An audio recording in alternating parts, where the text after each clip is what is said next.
മാരേജിന്റെ ടൈമിലും ഒരുപാട് എതിർപ്പുകളൊക്കെ ഉണ്ടായിരുന്നല്ലോ. ഓക്കെ ആയോ ഇപ്പം അവര് ഇല്ല, അത് സംസാരിക്കാറുണ്ടോ? ഓക്കെ എന്ന് പറഞ്ഞാലേ എനിക്ക് പേഴ്സണലി തോന്നാറുണ്ട് അവർക്കിപ്പോൾ അങ്ങനെ എന്നോടൊരു ദേഷ്യമൊന്നും ചിലപ്പോൾ ഉണ്ടാവില്ല. അതിപ്പോൾ എനിക്കും ഇല്ല. ഇപ്പം എനിക്ക് ഒരു ഒരു സമയത്തൊക്കെ തോന്നിയിരുന്നു ഞാൻ അതായത് എസ്പെഷ്യലി പ്രഗ്നൻസി ടൈമിലൊക്കെ എനിക്ക് ഉമ്മ ഉണ്ടാക്കുന്ന ഫുഡ് ഇതൊക്കെ മിസ് ചെയ്യുമായിരുന്നു.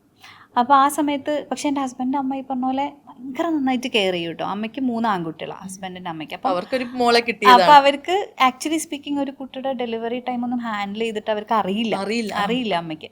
പക്ഷെ അമ്മ ഞാനിങ്ങനെ കേൾക്കും അമ്മ ഓരോരുത്തരോട് ചോദിക്കണത് എന്താ കൊടുക്കേണ്ടത്, ഏത് ലേഹ്യ കൊടുക്കേണ്ടത്, എവിടുന്ന് അത് വാങ്ങേണ്ടത്, എന്ത് ഫുഡാണ് കൊടുക്കേണ്ടത്. അമ്മയാണ് എന്നെയും മോനെയും കംപ്ലീറ്റ്ലി ടേക്ക് കെയർ ചെയ്തത് കേട്ടോ. പ്രഗ്നൻസി പീരീഡ് ഫുള്ള് കുഞ്ഞുണ്ടായി കഴിഞ്ഞിട്ടും ഒരു പക്ഷേ ഇപ്പോഴും മോൻ്റെ കാര്യത്തിൽ അവനൊരു 2 years ഒക്കെ ആവുന്നവരെ നവധാന്യം എന്ന് പറഞ്ഞിട്ടൊരു സാധനം ഉണ്ടായിരുന്നു. മനസ്സിലായി. ഇത് ഉണ്ടാക്കുന്നത് ഇച്ചിരി ടഫാണ്. നമ്മൾ ഈ നട്ട്സ് ഒക്കെ കൊണ്ടുവന്ന് ഇതൊക്കെ ഉണക്കി ഒക്കെ ആക്കി പൊടിച്ച് ഒക്കെയാണ് ഇത് തരിക.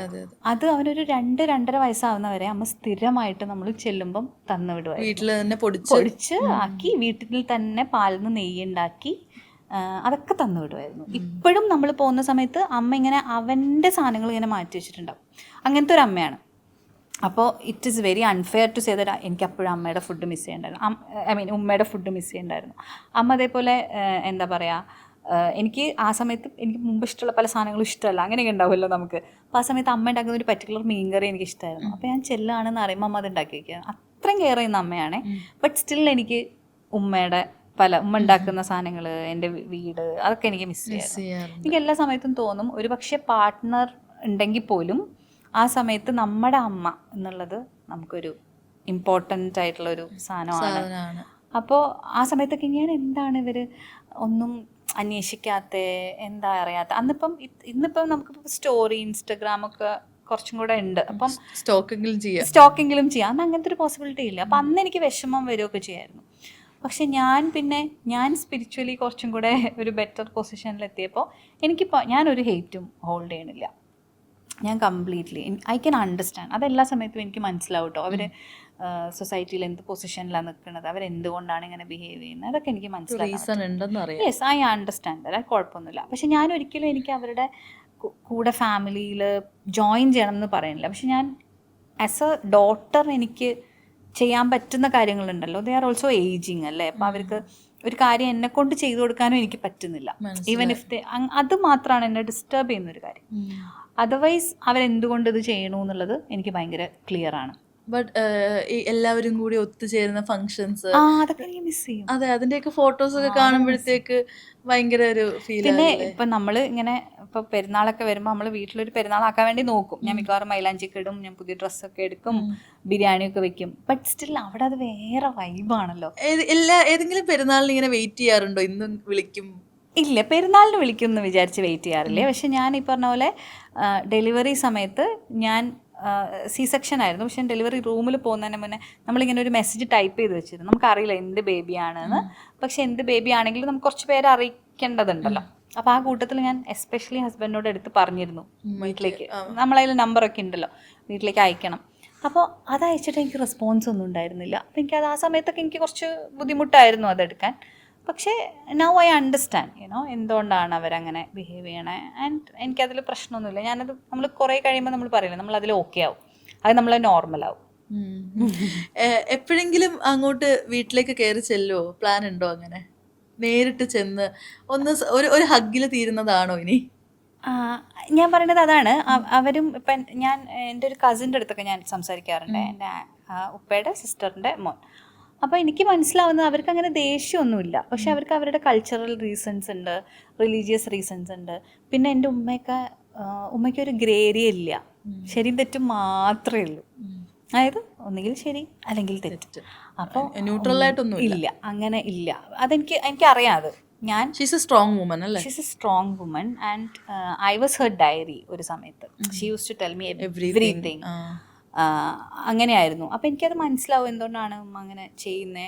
നിങ്ങളൊരു നല്ലൊരു ബെസ്റ്റ് ഫ്രണ്ട്സ് ആയിരുന്നു തോന്നുന്നു. ഞാനും ഉമ്മയും നല്ല കൂട്ടായിരുന്നു. പക്ഷെ ഉമ്മ എപ്പോഴും പറയും നിനക്ക് കുറച്ചും കൂടെ ഇഷ്ടം ഉപ്പേനെയാണ്. എൻ്റെ വീടിൻ്റെ പേര് ബൂൺവില്ല എന്നാണേ. അപ്പം ഞാൻ ശരിക്കും ബോൺവില്ലൊരു പ്രിൻസസ് ആയിരുന്നു. അയ്യടാ. As in, ഞാൻ വലിയ മോള്, മൂത്ത കുട്ടിയായിരുന്നു. മൂത്ത കുട്ടിയായിരുന്നു. പിന്നെ 3 അനിയന്മാരാ. ഉമ്മയുടെ വീട്ടിൽ ആദ്യം ഉണ്ടാവുന്ന കുട്ടി ഞാനാ. അവര് 3 മക്കളാ. അതിൽ ഏറ്റവും മൂത്ത ആളല്ല, മൂത്ത ആൺകുട്ടിയാണ്. അത് കഴിഞ്ഞിട്ട് ഉമ്മയാണ്. അപ്പം ഉമ്മയ്ക്ക് ഉണ്ടാവുന്നത് when she was 17. Xi was a teenager. അപ്പോൾ അത്രയും വ്യത്യാസമേ ഉള്ളൂ. ഞാനും എൻ്റെ ചെറിയ അനിയനും തമ്മിൽ ആ ഡിഫറൻസ് ഉണ്ട്. ഞാൻ +1 പഠിക്കുമ്പോഴാണ് ചെറിയ അനിയൻ ഉണ്ടാവണേ. അപ്പോൾ ഞാൻ അത്രയും ഭയങ്കര എന്താ പറയുക, ഭയങ്കര പാമ്പേർഡ് ആയിട്ടുള്ളൊരു കുട്ടിയായിരുന്നു. എനിക്ക് റിലേറ്റ് ചെയ്യാൻ പറ്റും. എൻ്റെ ഉമ്മയും ഞാനും തമ്മിലും 19 വയസ്സ് വ്യത്യാസമുള്ളൂ. വ്യത്യാസമുള്ള എൻ്റെ ബ്രദറും ഞാനും തമ്മിൽ 13 വയസ്സിന് വ്യത്യാസമുണ്ട്. അപ്പോൾ ഉമ്മിക്കെന്നെങ്കിലും എനിക്കത് റിലേറ്റ് ചെയ്യാൻ പറ്റും. ഇവർക്ക് നമ്മളല്ലേ ഉള്ളൂ ഫ്രണ്ടായിട്ട്. അങ്ങനെയായിരുന്നു. അപ്പം എല്ലാ കാര്യങ്ങളും ഷെയർ ചെയ്യുമായിരുന്നു. എനിക്കൊരു 4 years ഒക്കെ ആയപ്പോൾ എന്നെ 5 years ആയപ്പോൾ എന്നെ ഉമ്മയുടെ വീട്ടിൽ കൊണ്ടാക്കി. അപ്പം ഒരു സമയത്ത് അത് ഭയങ്കര വിഷമമായിരുന്നു. ഐ യൂസ് ടു തിങ്ക്, എന്താ എന്നെ അങ്ങനെ അബാൻഡൻ ചെയ്തത് എന്നായിരുന്നു എൻ്റെ ഫീലിംഗ് ഉണ്ടായിരുന്നത്. കാരണം എന്താണെന്ന് വെച്ചാൽ ഉമ്മ രണ്ടാമത് പ്രഗ്നൻ്റ് ആയി. അപ്പോൾ പ്രഗ്നൻ്റ് ആയപ്പോൾ അതിൻ്റെ ഡിഫിക്കൽട്ടീസ്, ഉമ്മക്കാണ് പ്രഗ്നൻസി ഭയങ്കര ഡിഫിക്കൽട്ട് പ്രഗ്നൻസീസാണ്.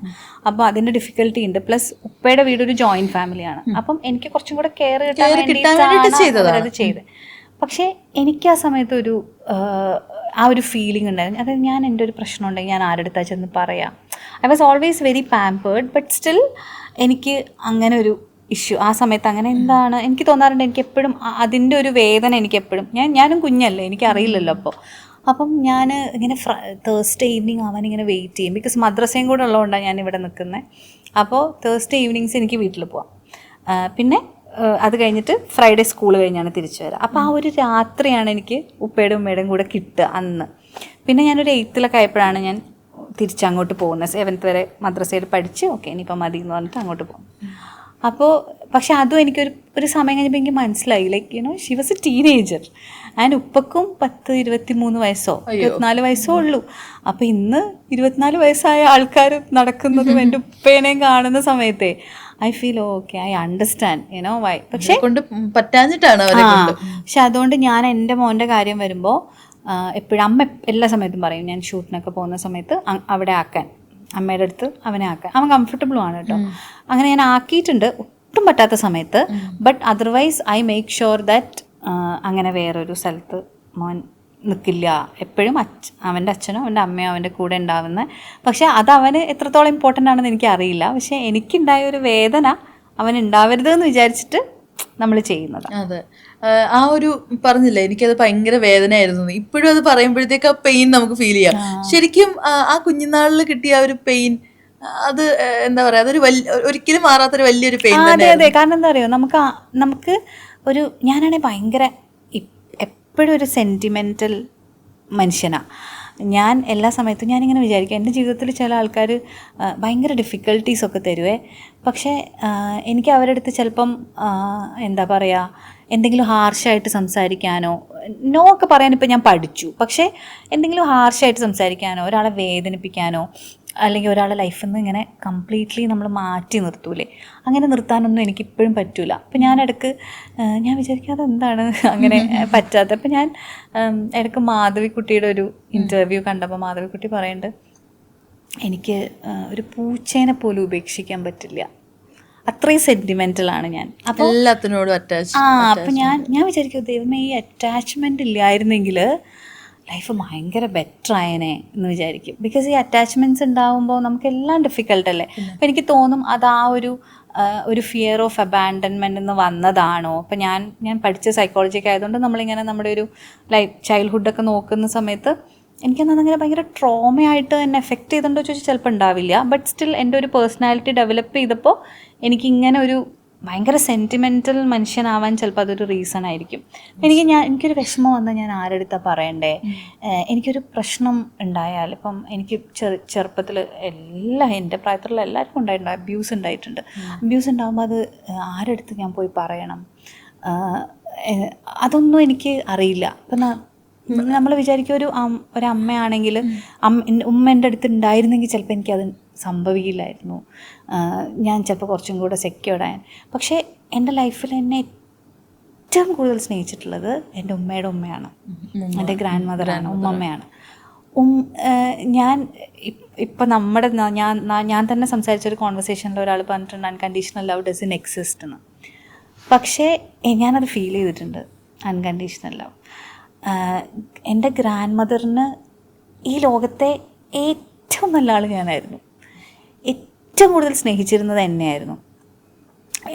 എനിക്കൊരു ചെറിയ അച്ചീവ്മെൻ്റ് ഉണ്ടാകുമ്പോൾ അതിങ്ങനെ ആംപ്ലിഫൈ ചെയ്തിട്ട് ഒരു 10 ആക്കിയിട്ട് പറയുമായിരുന്നു. എല്ലാവരുടെ അടുത്തും എന്നെക്കുറിച്ച് ഭയങ്കര പ്രൗഡായിട്ട് സംസാരിക്കുമായിരുന്നു. എനിക്കിപ്പോഴും ഇങ്ങനെ ഞാൻ മിക്കവാറും ദിവസം ഉമ്മമ്മൻ്റെ കൂടെയാണ് കിടക്കുക.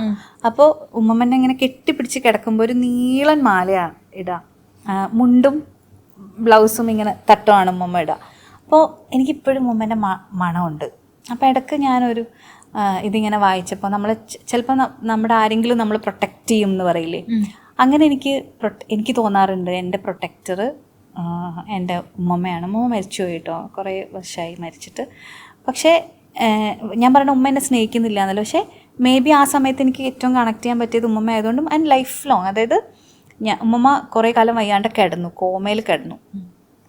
അതിൻ്റെ തൊട്ട് മുന്നേ വരെയും എൻ്റെ എന്ത് കാര്യത്തിനും ഏറ്റവും എക്സൈറ്റഡ് ഉമ്മമ്മയായിരുന്നു. എന്നെ ഞാൻ ഇത് ചെയ്യാണ്. അവൾ +2 കഴിഞ്ഞപ്പോഴേക്കും അവൾ ഡ്രൈവിംഗ് ലൈസൻസ് എടുത്തു. അവൾ +2 കഴിഞ്ഞപ്പോഴേക്കും കാർ ഓടിച്ച് വന്നു. അത് ഉമ്മമ്മൻ്റെ കണ്ണിലിങ്ങനെ കാണാം നമുക്ക് ആ തിളക്കം, ആ സന്തോഷം. അപ്പോൾ ഞാനത് ഫീൽ ചെയ്തിട്ടുണ്ട്. അത് ഫീൽ ചെയ്യുന്നത് എനിക്കറിയില്ല, ചിലപ്പോൾ ഭയങ്കര റെയർ ആയിരിക്കും, ഭയങ്കര ലക്കി ആയതുകൊണ്ടായിരിക്കും. പക്ഷേ ഐ ഹാവ് ഫെൽറ്റ് ഞാൻ ഇങ്ങനെ ഇപ്പൊ ഇതൊക്കെ പറയുമ്പോഴത്തേക്ക് ഈ ഗ്രാൻഡ് പേരൻസ് എന്ന് പറയുമ്പോൾ ഞാൻ അതിങ്ങനെ എൻ്റെ മൈൻഡില് അപ്പൊ എൻ്റെ ഉമ്മീൻ്റെ മമ്മീനെ ഓർമ്മ വരുന്നത്. അപ്പോൾ ഇവരെന്ന് പറയുമ്പോഴത്തേക്ക് ഒരാളെ കാണുമ്പോൾ തന്നെ നമ്മളെ കുറിച്ച് ഭയങ്കര സംസാരിക്കും. അവിടെ ചെയ്യുന്നത് അവര് കണ്ടതിൽ വെച്ച് ഏറ്റവും വലിയ സുന്ദരി അവര് ഏറ്റവും വലിയ ബുദ്ധിയുള്ള ആള് നമ്മളെ ഏറ്റവും വേറെ ആരും ഇല്ല. അങ്ങനെ തന്നെയാ, വേറെ അവരൊരു വേൾഡ് നമ്മളാണ് അവര്. അപ്പോൾ എനിക്ക് പലപ്പോഴും തോന്നിയിട്ടുണ്ട്. പക്ഷെ എന്നാൽ പോലും ഞാൻ പറയണേ, ഇത്ര എന്നെ സ്നേഹിക്കുന്ന ഗ്രാൻഡ് മദർ ഉണ്ടായിട്ട് പോലും എനിക്ക് ആ അരക്ഷിതാവസ്ഥ ഉണ്ടായിരുന്നു എന്നാണ് ഞാൻ പറയണേ. അപ്പം ഐ വുഡ് സജസ്റ്റ് അച്ഛനും അമ്മയ്ക്കും സമയം ഉണ്ടെങ്കിൽ മാത്രം നിങ്ങളൊരു കുഞ്ഞ് എന്നുള്ള തീരുമാനം എടുക്കുക. മെച്യൂരിറ്റി ഉണ്ടെങ്കിൽ മാത്രം. ആരുടെയും തെറ്റല്ല. ഇപ്പം ഞാൻ പറയുന്നത് ഞാൻ എൻ്റെ മോന് ഭയങ്കര സേഫായിട്ടുള്ളൊരു എൻവയോൺമെൻറ്റ് ഉണ്ടാക്കി കൊടുക്കുന്നുണ്ട്. പക്ഷേ നാളെ ചിലപ്പോൾ ഒരു 20 വർഷം കഴിഞ്ഞിട്ട് അവനെന്തെങ്കിലും എൻ്റെ ഭാഗത്തു നിന്ന് ചിലപ്പോൾ എന്തെങ്കിലും പ്രശ്നം വന്നുകൊണ്ട് അവനൊരു ബുദ്ധിമുട്ടുണ്ടായിട്ടുണ്ടാവാം, നമുക്കറിയില്ല. എല്ലാവരും ബെസ്റ്റ് പോസിബിൾ വേ ആണല്ലോ ചെയ്യുന്നത്.